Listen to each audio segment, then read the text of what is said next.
Hello, everyone. Welcome to our webinar today. I'm Derick Moss. I'm the head of product for Sports Atlas, which is Sports Business Journal's new business intelligence platform. Today, we're here to discuss leveraging data in a connected world. So our goal here is to provide specific use cases and action items to help you do business more effectively, particularly in the area of fan engagement on social media. We plan on about 25 to 30 minutes for our presentation. Then we'll be answering submitted questions from event participants for 10 minutes or so at the end. You'll leave here with a list of things you can do right away to solve some of your business problems. So we encourage you to participate. We have several poll questions that we'll be scattering throughout the presentation. We'll share those results to you. And at the end of the presentation, we have a survey we'd love to take from this group so we can make SBJ webinars even more effective. Lastly, if you miss any part of this webinar, it will be archived at sbj.tv, where you'll find all kinds of great video content from SBJ's editorial and events teams. So first, let's get to it. I want to introduce today's panelists. Amir Zenozi is president and co-founder of Zoomph, an analytics platform that specializes in social audience segmentation and valuation. Amir, I have just one question for you. Who was the best Batman? I'm going to have to say off the top of my head, Ben Affleck. No, that's wrong. That's wrong. The answer is Adam West. Next up, we have Will Cavanaugh. He is the lead market analyst for Sports Atlas. Will is formerly of Nielsen Sports, where he managed major league team accounts. He received his master's from Northwestern in data science and is one of the primary architects of the Sports Atlas platform. Will, I have a question for you. Which side dish goes best with country ham? I think for me, the right answer there is mac and cheese for sure. No, that's wrong. That's wrong. The answer is potato salad, although I would have also accepted deviled eggs in this case. And lastly, David Broughton is director of research for SBJ. David is one of the magazine's first hires 25 years ago. He understands the sports business as well as anyone I know. So David, my question to you, is cereal soup? I'm going to go with anything with crunch berries is like a stew to me, yeah. That is correct. Correct answer. David, smartest guy I know. Okay, let's get started. One of the first things we want to do is take some of these poll questions. You'll see one on your screen here. Which platform do you find the easiest to engage your audience on? So answer these questions, and then we'll be providing answers throughout the program. So let's get to it. First topic. As sports restart and re-engage, I want to talk about what teams are doing to re-engage their fan base during the restart. Amir, I'll start with you. Which teams are doing the best job of connecting with their fans? Yeah, that's a great question, Derick. We tracked all the teams to benchmark them on Zoomph across MLB, NHL, NBA, and we looked at Twitter and Instagram. And by far, the MLB teams are really just hitting home runs on Twitter and Instagram. When you look at the top 5 teams by engagement rate on Instagram, it's all MLB teams, which is phenomenal. And particularly doing a good job is the Cleveland Indians. They have increased their Twitter engagement 4 times more than average. They were doing really witty and creative content on the spot with Lightning McQueen, Lightning in a Bottle. Hillary Duff was my favorite one with the music behind Jose Ramirez. And nothing gets a social audience going like puppies. They posted a puppy taking over the account and posting gibberish. But there must be something in the water in Arizona. The Phoenix Suns, I mean, phenomenal, 8-0 across the bubble, undefeated when it came to content, tweeting back and forth with other teams. My favorite tweet was Book on a Nook. I thought it was hilarious. The Coyotes also did a really great job with the, hashtag How Yeah and the merchandise line with Ninth Wonder partnership. First time returning back in the playoffs in 8 years. They're leveraging really fun content, so shout out to them. Now, if you're looking at their follower base, we saw a 3% increase on the Suns Twitter, 4% on Instagram, and on the Coyotes, we saw 1% on Twitter and 2% on Instagram. Really phenomenal job executing here. Right. So, Will, who else can we call out here for great execution during the restart? Yeah, I'll stick with the NBA and highlight the New Orleans Pelicans. They achieved an engagement rate 40% higher than any other NBA team across social during the month of July as the league was getting back up and running. And so, the Pelicans certainly benefited from the fanfare surrounding Zion across social, but, besides leveraging that, I mean, the team has really pushed effective content across their platforms, which led to this league-leading engagement. One thing they did particularly well was leveraging other celebrities, specifically, as you can see on the slide, Alvin Kamara and also Mason Mount. So Zoomph's data within Sports Atlas shows that Saints running back Alvin Kamara, along with a few other Saints players, is one of the celebrities Pelicans fans are most likely to follow and engage with on social. So with that being said, it isn't really surprising that this content performed so well. It generated twice the engagement the average Pelicans post received. Another athlete they featured was Chelsea midfielder Mason Mount. So his inclusion allowed the Pelicans to really expand their reach outside of their normal follower base and drive additional engagement. One other thing they did well, they took high performing content from their athletes' Twitter accounts and created visual content around it. So if you see the post on the right, the Pelicans repurposed a top performing post by Josh Hart, where he addressed a clip of him getting left hanging trying to high five one of his teammates. So across the NBA, that's kind of one of the running jokes. Josh Hart is always looking for a high five. He gets left hanging at least a few times a season. So he addressed that on social. It was a really strong performing post on his platform. So the Pelicans really repurposed that, which allowed them to double dip and drive a lot of engagement. So this post had almost 250% higher engagement rates compared to their average post. Switching over to the NHL, another few top performers I'll give a shout out to, the Dallas Stars, the New York Rangers, and the Detroit Red Wings. So we analyzed various teams across the NHL, and all of them experienced some sort of drop off in engagement from March to April and then throughout the summer, as you would expect with games coming to a halt. The Stars, Rangers, and Red Wings, however, they were able to weather the storm a bit at the beginning of the shutdown and keep their audience engaged. So across all the other teams we analyzed, their engagements were down 53% from March to April. These three teams were only down an average of 1.5%. So they did a really good job maintaining that engagement. For these teams, a big driver of their success was their leveraging of historical content. So the Red Wings specifically had a really successful campaign called Classic Wings, where the team consistently posted flashback videos of marquee moments across the team's storied history. This series, as you can see, earned over 71 million impressions, 11 million engagements, which really demonstrates how captivating the fan base found the series.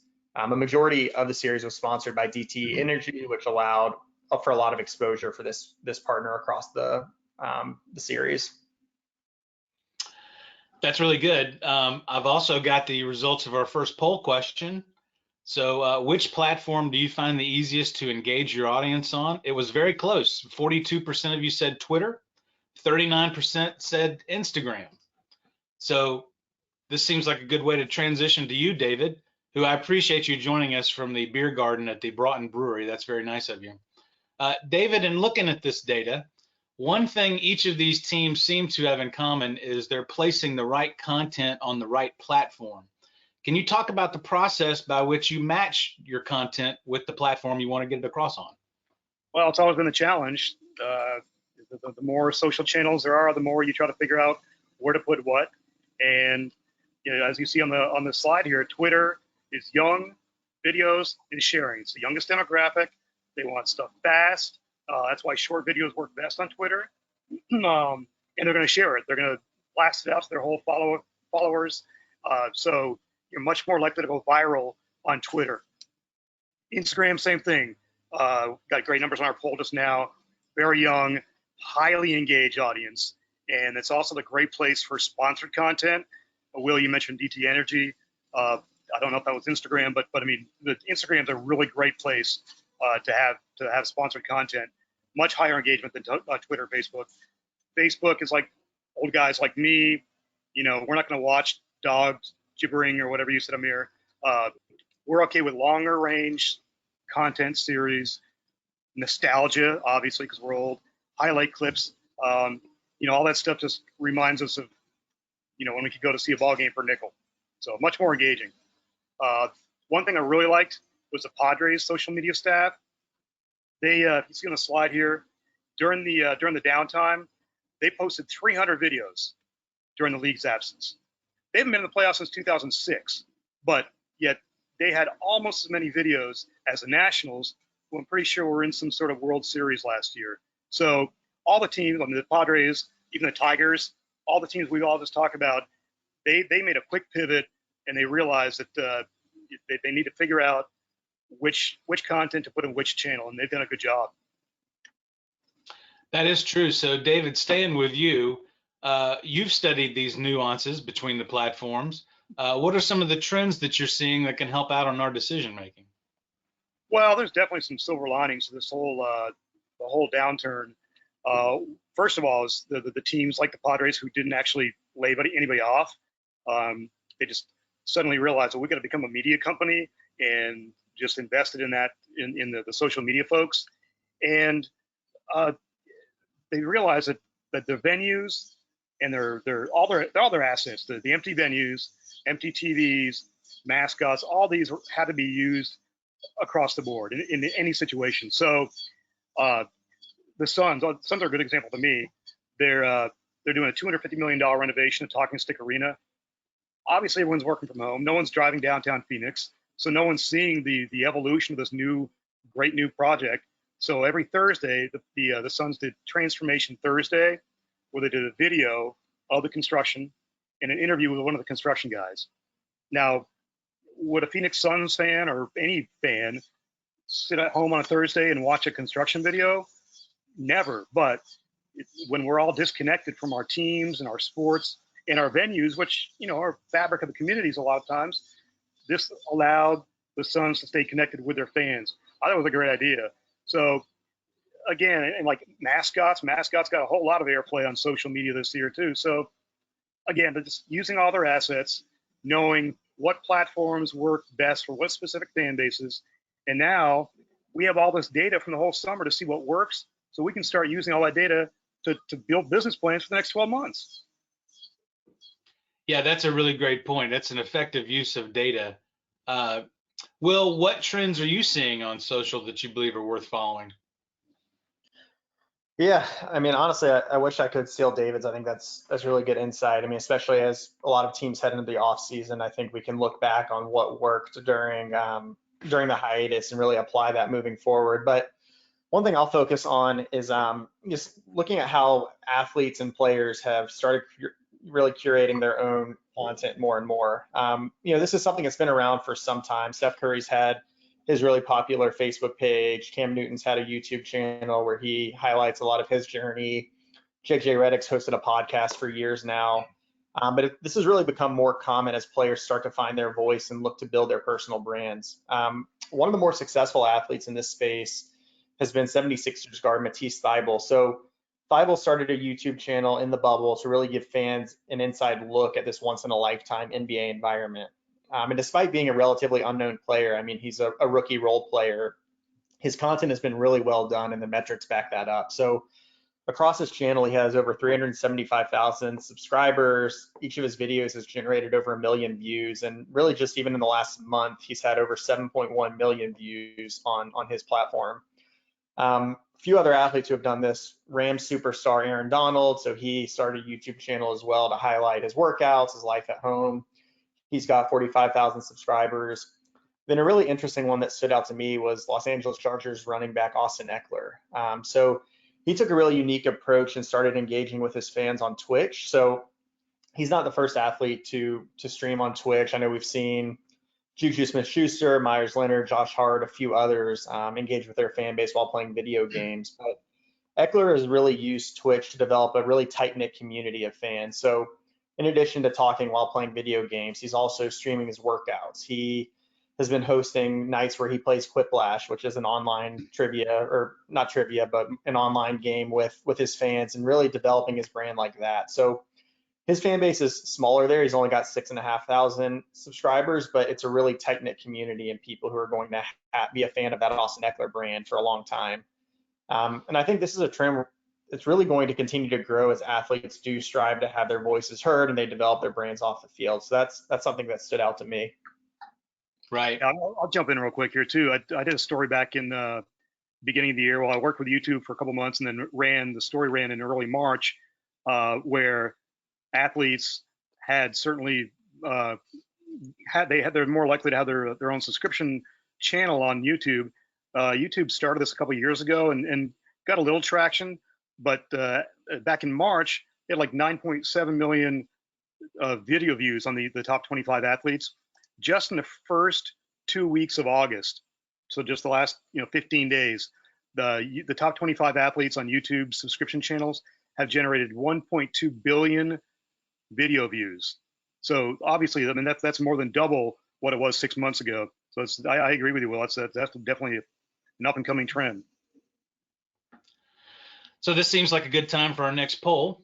You just saw among those stars that we've identified as emerging stars, who is the most marketable on social media? I'll get you that answer here soon. So there's no question that one thing we should talk about is social activism. That has changed some of the ways we think about fan engagement. Amir, how is that discussion evolving, and what does the data say about how it's playing out? Yeah, leagues are encouraging the social activism from teams and athletes to leverage their platform for these causes. It's amazing what the NBA is doing with their jerseys on the back. Roger Goodell publicly supporting the Black Lives Matter movement and that viral video from the NFL. But if we're looking at teams, I mean, there's nobody that you can point to as a better example than the Tampa Bay Rays. This is one of their most engaged posts ever. Today's opening day, which means it's a great day to rest the killers of Breonna Taylor. Now, you could have had to spend $800,000 to reach that same amount of attention and awareness and engagement. And so, I mean, with over 100,000 retweets, 300,000 likes, and $100,000 in donations to local causes, really great job by the Tampa Bay Rays. And let's face it, fans have a stronger, affinity towards their teams than some people do of their religions. So it's even more true when it comes to social activism. They want to see where people stand on these matters. Athletes are getting involved as well. Aisha Curry and her husband Steph, they teamed up to organizations like Feeding America, and they provided 1 million meals to low-income communities impacted by the pandemic, which is phenomenal. Odell Beckham, always creating a lot of attention. He's got his YouTube channel, as Will mentioned earlier, and he had a roundtable discussion with Todd Gurley and Cam Newton, hosted by Victor Cruz. 1.2 million views over an hour-long video. How about that for old man long-form content, David? And these are important conversations. I mean, these athletes' influence has never been higher than ever on social. Their channels, they should, they're delivering awareness for social causes with just as much as importance as they do for branding assets as well. Yeah, that's really good to hear. I do have some poll results for you. Interesting enough, there's a tie. The two most marketable emerging stars on this poll are Sabrina Ionescu and Trevor Lawrence. So interesting to know. That's looking at the future a little bit here.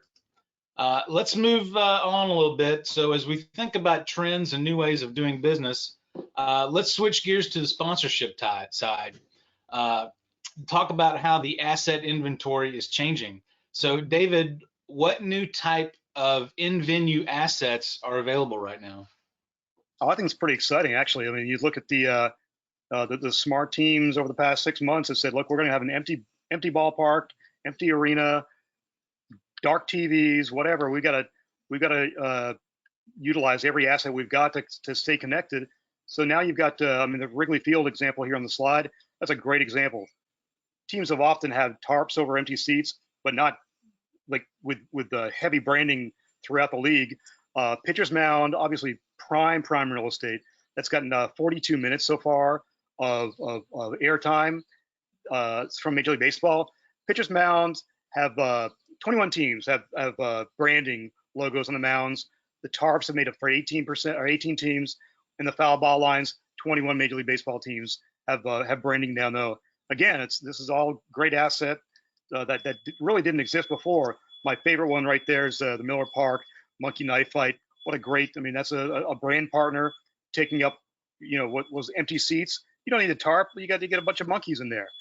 So it's a great place to advertise. And the other thing that I'm excited about is drones. Drones, once legal issues are cleared up, and they're going to be, think about the value of the blimp that Goodyear has gotten over the years. Imagine a drone flying around, taking different angles, and teams going, wow, I didn't know we didn't have a sign on that post in the ballpark or wherever. So it opens up new assets, and drones itself have branding on it. I'd love to have Broughton Brewery, thanks Derick, on a drone. You're welcome. Next, let's go to the next poll question. Actually, which of these do you believe is the most effective use of post-pandemic signage? And we'll give you those results here shortly. Sticking on the topic of signage, we're experiencing a lot of new things in the world of virtual signage. So, Will, can you give us some examples of brands taking most advantage of this new asset?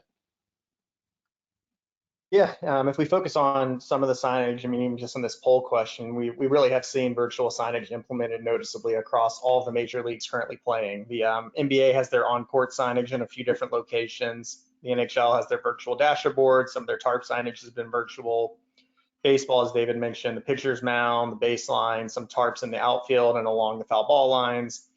But I think to me, I mean, the most noticeable was MLS during the Welcome Back tournament, with Adidas on the field. So really, we've seen this across the board. I think, again, with Adidas, they had their logo on midfield and really has generated a ton of value for that brand.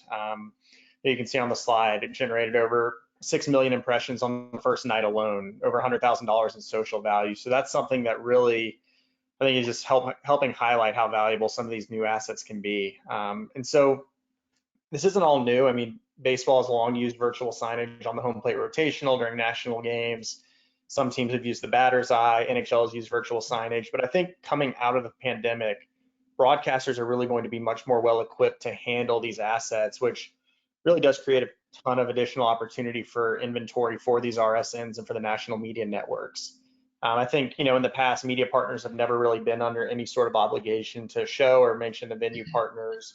Teams have always sold their own deals, networks sell theirs, but I think this inventory creates a unique opportunity for these properties to work together and, kind of create some incentive there.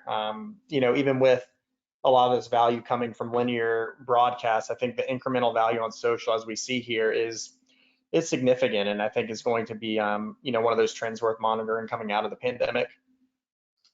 Right. We do have some poll results for you. So the question was, which of these do you believe is the most effective use of post-pandemic signage? And you chose NBA on-court signage with 48% of the vote. And we have seen how effective that is. Amir, first of all, I want to say congratulations on your purple background. We'll all be enjoying the post-webinar rave at your house later on. And while I've got you, what advice do you have for properties and brands when it comes to exploring new asset inventory? Yeah, bring glow sticks. So, I mean, look, leveraging audience analytics takes the guessing game out of the strategy. When you're looking at this data, it speaks for itself as how to best activate these fans, leverage elements and assist that into the content creation. You're always going to work with the digital teams. At the end of the day, too, these are not like one-year deals. These are usually multi-year deals. You're going to constantly need to work with your partners on these assets as they change initiatives, like opening a new store, employee appreciation, reaching milestones, product launches, etc., or maybe even a pandemic happens and you got to shift an address, right? So looking at all this, we're moving past this slapping a logo on content error, and we're getting more focused on providing as much value personalized for that partner. And to do that, I mean, for example, if they are regional or local property or brand, you want to make sure that asset visibility matches what you're trying to reach. We talked about influence in athletes. Now, this wasn't a branded example, but back to what we were talking about with Jose Ramirez with the Hillary Duff. I mean, if there was anyone else drinking water from the sky, I don't think it would be as interesting. So athletes give that instant boost and resonates really well with fan bases. And if we're going back to just branded content, I mean, what I like to do is look at what others are doing, check out Sports Atlas to see those different locations of assets and how people are getting creative. Back to Monkey Knife Fight. Oh, I freaking love that name. And the Furious George section, that was awesome, David. I mean, see what they're doing, leverage it in ways that make sense to that brand. Now, there's some ways that you can enhance what you're doing. Think about color blocks behind the logos to improve your AI clarity. All of those recall factors go into the exposure value that you want to think about. And then sticking back with the audience and the data, I mean, look, the Red Wings example that we brought up earlier, that rich history, I mean, hello, The Last Dance, right? Align with that so that you're doing content series that match. If it's a younger audience, then focus on those pop culture trends. A little bit outside of sports, but kind of related, right? Drake. I mean, there's a reason why all of that video was done at Nike HQ. There's high affinity between those two audiences. Yeah, I saw Drake trying to run a pass route. He really did look like an awkward 12-year-old, but he is very popular. There's no question. Audience data. So there are plenty of brands who are growing their audience right now, despite the current conditions. David, one of those is Body Armor. What can you tell us about their strategy? Well, launching a $20 million marketing campaign during a pandemic might have seemed kind of a bad timing, but they've made the most of it. Back in April, they were a strong number 3. You know, Gatorade is always the big one, 72% market share. Powerade about 20%. Well, Body Armor at 7%, and I don't think anybody on this panel could remember during our lifetimes a strong number 3 with that much market share. So they're definitely increasing, and that's because of the diversity of their portfolio. They've really broadened it over the summer.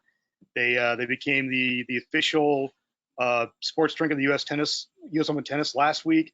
They got Mike Trout, Kemba Walker, James Harden, Christian McCaffrey just right up the road here in Charlotte. But as you can see from the slide here, so Body Armor does really well among MLS teams, about 34% down there. You'll see that the affinity, and in West Coast, which makes sense because that's really where they're based. But they do really poorly in the Midwest and the East Coast, which is why you see they're making big pushes with Atlanta Hawks, Boston Celtics, Liberty, U.S. Open. So this is really gonna boost their affinity in the areas where they were weak.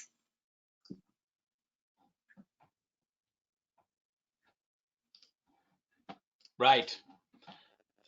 Let's look then at Will. How can deeper knowledge of those social audiences and their affinities drive partnerships? Yeah, I mean, as you would expect, I mean, knowing the audience you're reaching or attempting to reach, it's imperative for driving strong engagement and maximizing that value for partners. And I think this is where Zoomph's data within Sports Atlas is really beneficial to our clients. I mean, if we start with just general audience profiling, it's important to have a clear picture of what the audience you're trying to reach looks like, so you know how to best target or market to them. Sports partnerships are so successful because they allow teams and brands to reach people they likely wouldn't have reached otherwise. And so knowing what these audiences look like allows us to be done efficiently and effectively. If we take the next step from just audience profiling to sponsorship targeting, I mean, every single follower base on social has a distinct set of interests and affinities that makes them unique. And so knowing where a group's interests and affinities lie can allow partnerships and content to be tailored towards these interests, which ultimately does drive engagement. So if we look at the slide, I mean, our data shows that Inter Miami followers are highly interested in gambling. And under the top interests, you can see outside of sports teams, it's what they're most interested in. You can see under top brand affinities that William Hill is one of the brands they view most favorably. But on the next slide with our opportunity spotter, you can see that Inter Miami, they're one of 12 MLS teams that currently lacks a casino or gambling partner, which really does highlight a clear opportunity for the team and a potential partner to maximize on these interests of the fan base. And then one more area, I think, I mean, with sponsorship success and measuring that, I mean, the affinity metrics I mentioned can be used to benchmark property sponsors compared to the other brands in their industry. And then you can really see how favorability stacks up. So like with Bud Light, for instance, they've continued their activation in Major League Baseball through the hashtag Bud Light Homers campaign. And so not only is this campaign performing well with social numbers like engagements, interactions, impressions, but their affinity among MLB fans has actually increased 22% just since the return. So it really just shows how that program has really been successful. Yeah, I'll jump in real quick too, Will. I've been really impressed with the Bud Light program, and they hadn't done much advertising in sports even before sports shut down, but their market share this summer has actually increased. I mean, Bud Light's market share has gone down every year for years now, but this summer it's actually gone up. So I'm I mean, that's good use of social. That's a pretty strong ROI. Right. Before we get to the next question, we have a poll here for you. Poll question: which league did the best job of engaging fans during the shutdown? And we'll share those results to you shortly. But now let's move to some best practices. We do want to take some questions, but before we do, I'll ask each of you for a quick shout out to some of the properties who have emerged during the restart. Let's start with the rave going on at Amir's house. Yeah, I'm gonna have to go with the NWSL. I mean, they really made the most out of it. Their spotlight, being first to return, integrating partners masterfully like Budweiser at the Challenge Cup Trophy celebration and Woman of the Match during their content, and best of all, 0 COVID cases. So, I mean, that's a huge, amazing achievement. And Orlando Pride, I mean, with them not there and their Challenge Cup Stand account live tweeting the whole thing, receiving the most engagement from any team during the entire campaign. I mean, phenomenal job. Yes, I would agree. Will, how about you? Yeah, I mean, I saw one of our questions came in asking just, women's sports or female athletes overperforming. So, sticking with that theme, I'll look at the WNBA and ESPN and what they did with the hashtag Orange Hoodie campaign. And you can see there Amir has his Orange Hoodie t-shirt. I haven't gotten mine yet, but with the Orange Hoodie campaign, ESPN and the WNBA worked together to really promote the restart for the WNBA. And so I'm sure if you were on social during that period, it was impossible to get on and not see the orange hoodie or the orange t-shirt in Amir's case somewhere. On Fanatics, that hoodie was the highest selling item during that period. And so you can see on the slide, I mean, just how well this campaign performed on social, over 27 million impressions, over $500,000 in value. And so, I mean, just looking at this, I mean, I would bet even compared to their expectations, like this program really blew up and went viral. So that's where I'll give my shout out. David, I want to get to you, but first let's get the results from the last poll. The question was, which league has done the best job of engaging fans during the shutdown? Not a huge surprise, the NBA gets 50% of the vote, and it was a wide margin. MLB finished second with 19%. So NBA once again doing a great job on social. David, back to you. What are some of the things you're watching right now within the industry that you want to give a shout out to? I'm watching 2 things. One, Division I bowl season would have begun 4 months from tomorrow. I know all of you guys had the Tropical Smoothie Cafe Frisco Bowl circled on your calendar. I certainly did. 42 postseason games, 35 of them had title sponsors. What in the name of Pole and Weed Eater are the new title sponsors, Duke's Mayonnaise and Radiance Technologies? What are they going to do to promote an asset that they really can't activate against? I mean, these games might not be played till 2021, right? Last year, you look at the slide, Chick-fil-A, just the Chick-fil-A company, got $307,000 in incremental exposure just because of its title sponsor, the Peach Bowl. And the game in general, their partners got $8 million. So, I mean, this is social media is a big thing for bowl games. Are these bowl committees going to be able to take, and the brands going to be able to take the lessons that we've learned from the past 6 months of other sports shutdown? Are they going to be able to take those and convert them into their own lessons over the next either 3 months or 12 months, whatever? Second thing I'm watching, it's not a shout out, Derek, but it's more of a shout at. I've always been. You, Dave. I'm not going to shout at you yet, but it's always really made me mad that. Well, I'll ask you guys. We talked about what a great job NWSL did on their social and the tournament. Can any of you guys name the name of the town that hosted the championship or the stadium? Exactly. So, like I said, it's always irritated me because I think in general, naming rights partners and the municipalities that host tournaments and events do a horrible job promoting their asset. If you're a naming rights partner, you just committed a lot of money to that venue. If you're a municipality, you may be kicking back the hotel tax or whatever. There's an investment in time and money from all these other stakeholders. But if you're expecting the brand, I mean the team or the league or the event to promote your town for you, you're going to be very sad. Premier Lacrosse League was also in the same venue that you guys don't know about as the NWSL, but the founder and player, Paul Rabel, he generated 300,000 video views on his social. And none of them said, wow, what a great town this is, or what a great venue this is. So again, if you're committing the money, you're the one that's got to go and spend the money and spend your assets to tell the world. And then once you're done, you've got to go through and get the data and find out what the ROI was. Yeah, that's a very good point, Dave. Okay, so those are our topics. We do want to address some of your questions that you sent in to us during the event registration. The first one is a very good one. I'll direct this to Amir. What are the primary shifts in social media audiences and their consumption of sports programming?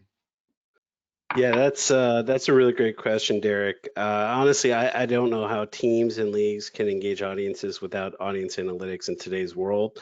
It's amazing to see like the impact the business decision making can make on an audience in bringing new people in the conversation. Looking to NASCAR, when they made that decision to remove the Confederate flags and banning them from the racetracks, you could see a direct shift in their audience, and it was phenomenal to look at it. Shout out to Kyle Parrish and the team over there. You could see that more women entered the conversation. You could see that it was a more global conversation. People from the UK and Canada. There's more millennials, and none of this impacted viewership whatsoever. So I mean, you're able to see these shifts. Every decision, everything that you do, you can see how it impacts and brings new audiences in. Yes, I agree. NASCAR is one of the great stories here of the restart. Here's another question we got. What's the best way to leverage athletes' brands using data? Will, I'll go to you on that one. Yeah, I mean, as we talked about earlier, athletes, they have their own unique audience, just as these teams, brands, and other properties on social have. And so I think a lot of the things we've spoken about today can really be directly applied to athletes. But, knowing what an athlete's audience looks like does give another option for brands to associate themselves with a team, with a league in the most effective manner possible. So like, if I'm a team or a brand, I'm spending time understanding who engages with my athletes and not just looking at demographics per se, but study how the inclusion of various athletes in content alters that engagement. I mean, if you're a team and this athlete outperforms this athlete consistently, like maybe market them more in your sponsorship sales, things like that. From a team perspective, as we talked about briefly with the Pelicans, I mean, amplifying the voice of your athletes, your clients, your students, whatever it may be, really does give opportunity for easy content that plays well, fans are going to respond to, and really helps your athletes promote their brands. And so I think as you do that as a team, as a brand specifically, you're going to reach an additional audience that you may not have reached otherwise, and then you can measure that along the way. Yeah, we had that slide earlier with Russell Wilson and Alaska Airlines. That was a YouTube video. Alaska Airlines didn't just randomly pick Russell Wilson. That was a major data play for them. Right. I've got one more here. I'll send this to Amir. Can you give us some best practices for using social media and data when the customer base is B2B and highly targeted and not necessarily B2C? Yeah, people might roll their eyes at this, but I mean, at the end of the day, it's it's P2P, right? It's other people that are out there, and it's leveraging audience analytics. You can personalize the data on what they care about most. If it's reaching a certain target audience, if there's different audiences for different programs, you can create a Venn diagram between the team and their audience and then that brand property. What does that intersection kind of look like? How do we personalize the content creation around that? Take, for example, Bank of America and Merrill Lynch, right? If it's an area that's a little bit more high affluency, you might want to put Merrill Lynch for that part of the activation. So there's all different ways of how you can weave in what that brand cares about, or what that business, whether it's ranking their affinity within your fan base and other competitors that they might have in that vertical. But at the end of the day, it's like people want to achieve a certain goal. How do you do that and show that within your database and fans? And it's not that hard. That's a good place to wrap up there. So lastly, what I want to do is I want to share with all of our webinar viewers the 5 things that everyone should consider doing tomorrow morning, right? So number 1, build a plan to monetize your success on social. It's not enough just to get likes and interactions. You need to turn that engagement into revenue. The first question you ask yourself is, how valuable is your content? 2, diversify your strategy. Each social media platform is different. So what works on Twitter may not work on Facebook. You need to understand those differences, and that will allow you to maximize your engagement on each of those platforms. 3, there's more inventory out there than you realize, so do your research. Sports Atlas maps the sponsorship landscape in meticulous detail and calls out all of those opportunities. You need to check what your competitors are doing, where they're allocating their resources, and then try to carve out your own niche. The point of this is to use the data to see what's coming next and be ahead of the curve. 4, stop thinking of them as teams or brands. Every property is a media company. Even more specifically, these properties are content providers, and they can distribute their product to a global audience at light speed. So you have to be fast on your feet and rethink the way you're viewing these properties. And then number 5, understand your audience in comparison to your market. So by leveraging Zoomph's audience analytics, you can take the guesswork out of your strategy. You don't need expensive surveys to see social behavior and understand how to best connect and organically integrate brands where it makes sense. So, and lastly, I'll add a 6th thing to all that. Use your powers for good. Social media is a complicated tool, and like any tool, it can be misused. You have to be careful, but you can never go wrong by being positive and constructive. So, one last note before we wrap up here, there'll be a survey that pops up at the end that we hope that you can help us with. We're going to do as good a job as we can with SBJ on these webinars, and your voice is very important to us. And I'd also like to thank our panel. So Amir, Will, and David, I'll see you at the rave a little later on. I'd also like to thank the behind the scenes work of Nick and Rob at Zoomph, and Sean, Megan, and Gray from Sports Business Journal. Please reach out to us if you need any help or you have any other questions. We're happy to help. And that's it for us. We hope we made this very informative for you. Thanks for your attendance, and we'll see you guys on the road ahead. See you.